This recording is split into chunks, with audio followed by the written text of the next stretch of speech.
Level 1. The Dreamer. You are 18 years old. You told your parents at dinner. You wrote it on your college application. You said it out loud at a party when someone asked what you wanted to do with your life. I want to be a doctor. You said it with certainty, like you already knew what that meant. You didn't. Nobody does at 18. You enroll as pre-med. That title means exactly one thing. You are allowed to sit in a lecture hall with 400 other students who also told everyone they were going to be doctors. By the end of the first semester, half of them quietly change their major and never speak of it again. You watch them leave and wonder if they were the smart ones. Organic chemistry arrives like a wall. Not a challenge, a wall. You get a 61 on your first exam. You sit in the parking lot for 20 minutes, staring at nothing. You don't call anyone.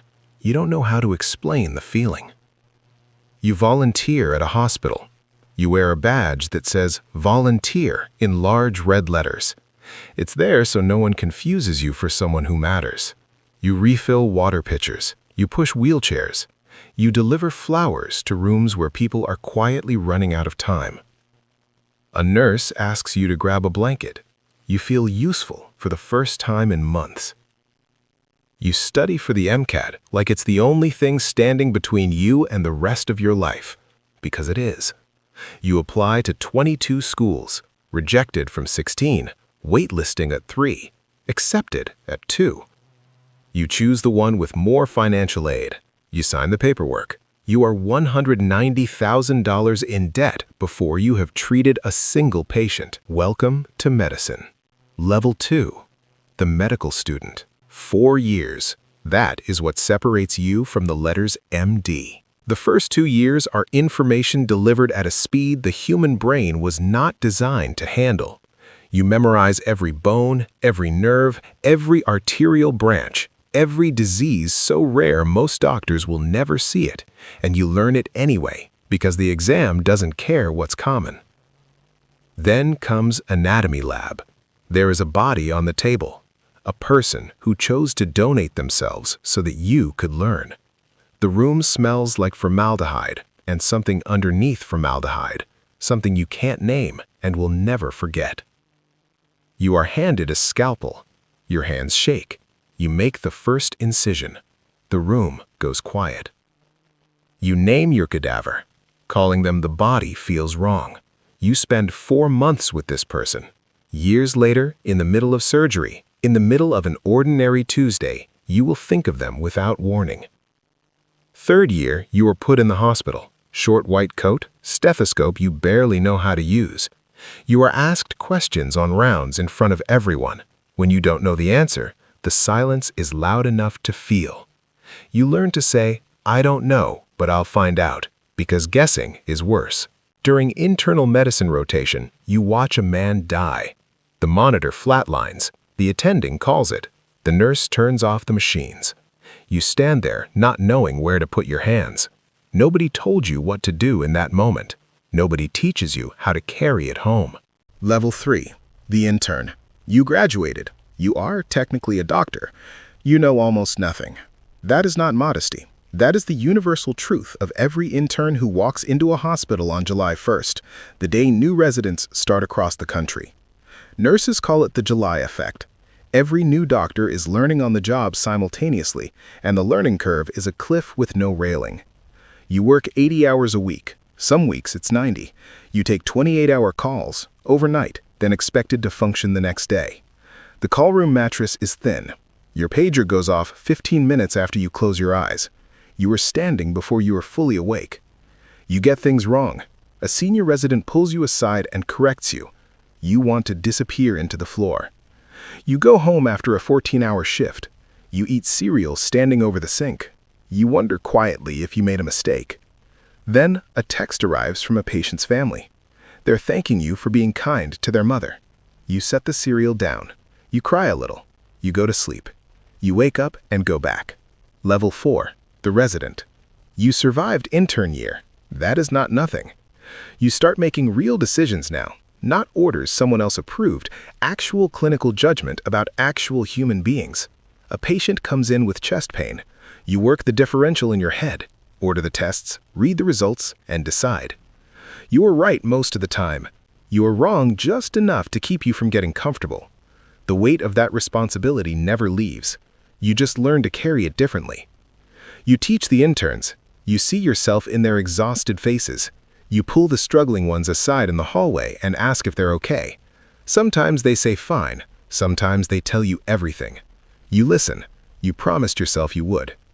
A 47-year-old man comes in with abdominal pain. You think it's an ulcer. It's pancreatic cancer. He's dead in 7 weeks. He was the first doctor he spoke to. You go to the bathroom after your shift. You sit in the stall. You press your palms into your eyes and breathe. Then you wash your hands and walk out and see the next patient, because there is always a next patient. Your relationship ended because you canceled dinner too many times. You missed your closest friend's wedding. You couldn't get the shift covered. You tell yourself it will be worth it. You tell yourself that every day. Level 5. The Fellow. Residency is finished. You could practice right now. You could finally earn real money. Instead, you signed up for more training, 1 to 3 more years in a subspecialty: cardiology, oncology, neonatal intensive care. You are the person other doctors call when they don't know what they're looking at. A patient's heart is doing something unusual. The team calls you. You look at the EKG and see what they missed immediately. You feel competent for the first time in over a decade of training. It is a feeling you will spend the rest of your career trying to hold on to. You are 33 years old. You have been in training since you were 18. 15 years. Your college roommate has a house, a retirement account, 2 kids. You have a rented apartment, $290,000 in student loans, and the most thorough understanding of cardiac conduction pathways of anyone in your zip code. Some nights this feels like exactly the right trade. Some nights it doesn't. Level 6. The Attending. You are done. No more training, no more supervision. You are the final answer. When the resident calls at 3 a.m., they are calling because you are at the top of the chain.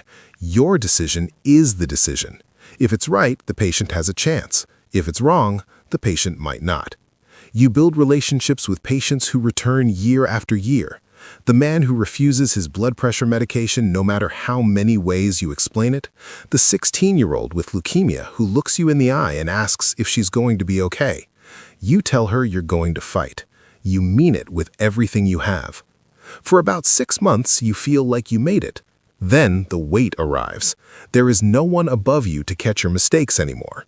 You replay decisions at 2 a.m. You sit in mortality conferences where colleagues analyze cases where patients died, sometimes your cases, and you listen to your own decisions examined out loud. You absorb it. That's how medicine improves. But it doesn't feel like improvement. It feels like surgery performed on yourself. Level 7. The Chief.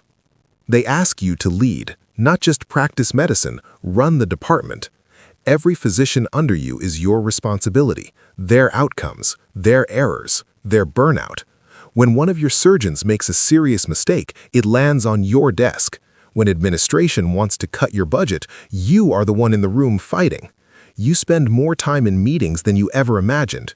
You became a doctor because you wanted to take care of people. Now you spend half your week arguing about resource allocation. You still fight for your department, for your patients, for the residents who don't have time to fight for themselves. On the days when the spreadsheets make you forget why you started, you remind yourself. Level 8. Chief Medical Officer. You are no longer just a physician. You are an executive. Every clinical policy in the hospital runs through you. You sit across from lawyers and administrators who have never touched a patient and translate medicine into language they understand. You oversee hundreds of physicians. You set standards. You investigate failures. When a colleague, sometimes a friend, is impaired or dangerous, you sit across from them and say they cannot practice anymore. You've had that conversation more times than you want to count. It never gets easier. During a pandemic, you made decisions about who received a ventilator and who did not. You carry those decisions. You carry the faces of people who didn't survive, in a place no title or salary can reach. You still try to see patients once a week. You put on your white coat and sit with someone and listen. For 1 hour, you remember exactly why you started. Then, you go back upstairs. You open your email. There are 51 unread messages. The afternoon disappears. Level 9. Health System CEO. You no longer run a hospital. You run a system. Multiple hospitals, dozens of clinics, hundreds of thousands of patients per year. You decide whether to build a cancer center or expand emergency capacity. You decide whether to acquire a struggling rural hospital or let it close, leaving an entire community without care. Every choice saves someone. Every choice fails someone else. You are 57 years old. Your hands, the ones that once shook holding a scalpel, are steady now, just tired. You have watched medicine transform completely. The diseases stayed exactly the same. The paperwork got worse, and the patients still need what they always needed: someone who hasn't been too ground down by the system to still actually care. The legacy. You retire.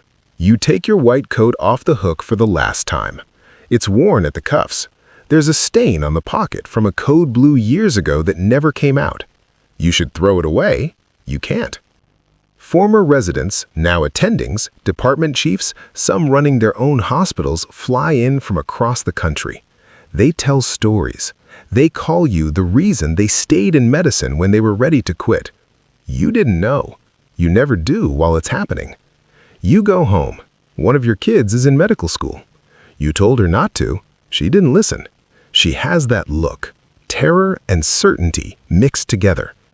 The belief that she can help people if someone would just give her the chance.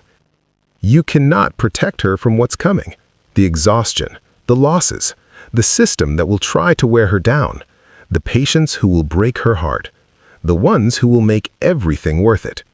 All you can do is tell her the truth, that it is the hardest thing she will ever do, that some days she will question everything, that most days she won't, that being trusted with someone's life at their most frightened, most vulnerable moment never becomes ordinary.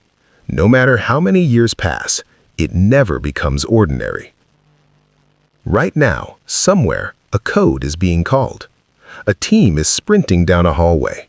A resident is doing compressions.